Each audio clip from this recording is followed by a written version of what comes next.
The deadline is almost up, and nothing has been resolved. Iran isn't backing down, Trump isn't stepping away, and behind the scenes both sides are preparing for what could be the next phase of this war. This is the moment where things either de-escalate at the last second or abruptly transition into something much more severe. And if that line is crossed, the consequences won't stay in the region, they'll hit markets, prices, and stability far beyond it. The real question now is, what happens in the next few hours?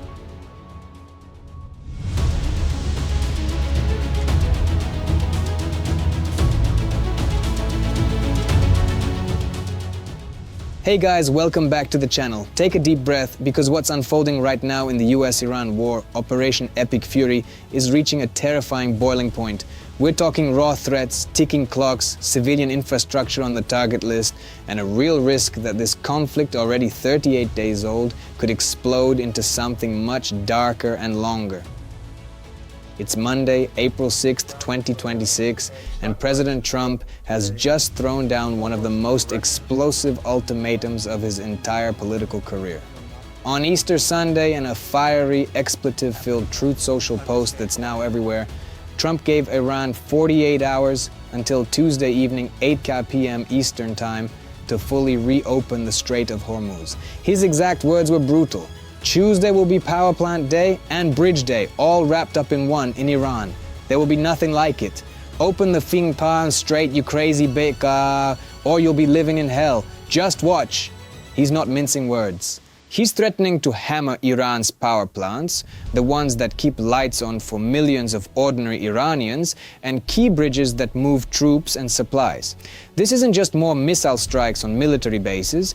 This is moving into civilian infrastructure territory, the kind of escalation that could cause blackouts, chaos in cities, and a humanitarian nightmare. Trump has made it crystal clear. If the strait stays blocked, America hasn't even started the really heavy phase yet. Iran's answer came fast and ice cold.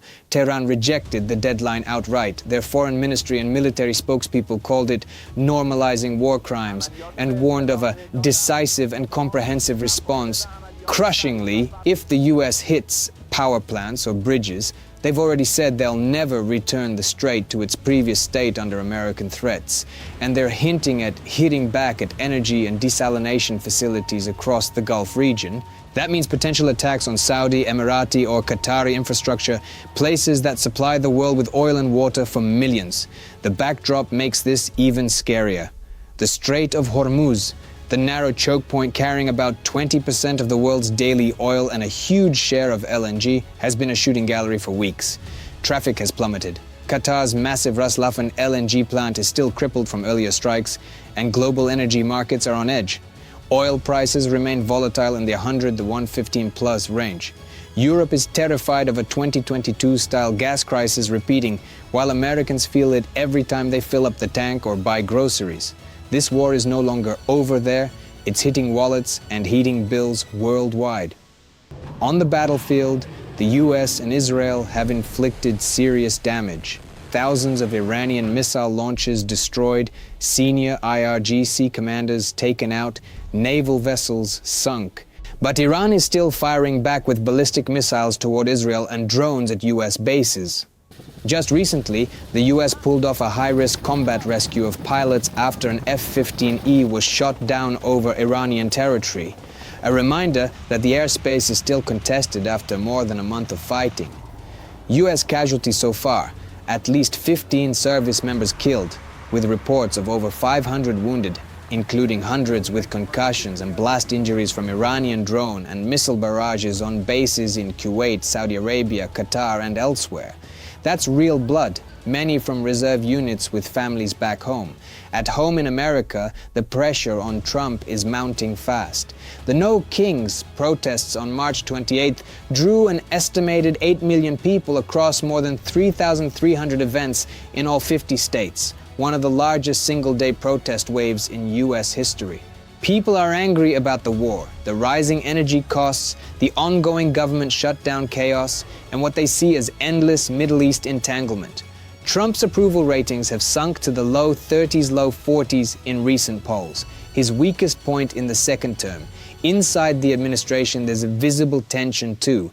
Reports of Trump privately asking about replacing DNI Tulsi Gabbard over disagreements on how to handle Iran's nuclear threat and the war's justification. So what happens next? The clock is ticking down to Tuesday evening.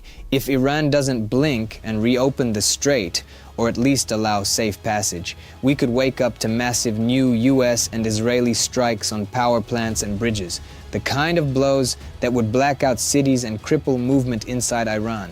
Analysts say there's no clear quick end in sight.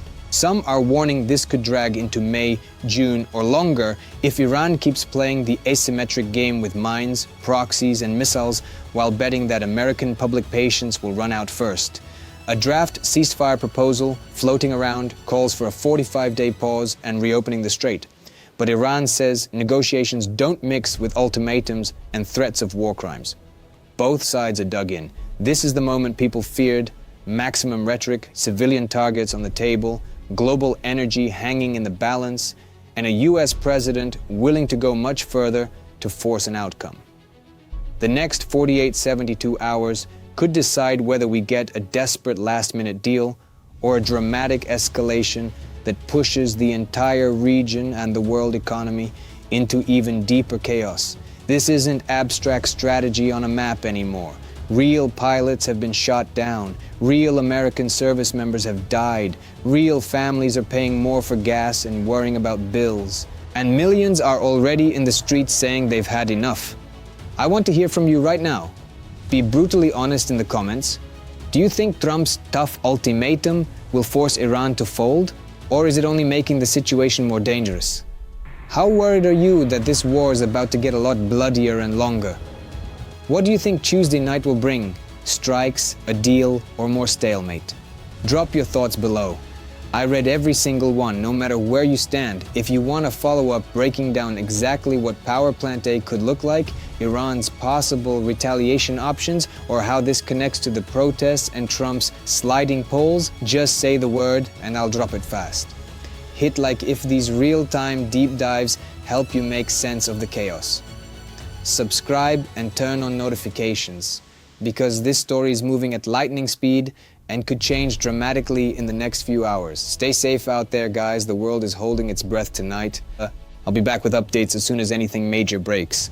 Talk soon.